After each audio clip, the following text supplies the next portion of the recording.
Kalau orang Jawa menganggap kemenyan, setangki, bunga-bungaan itu wangi, apa salahnya kalau mereka menggunakan? Tapi Sunan Kali kan bisa melarangnya.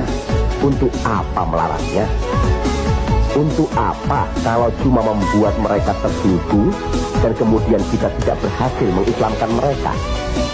Memang Sunan Kali lah yang selalu lain cara pendekatannya kepada rakyat.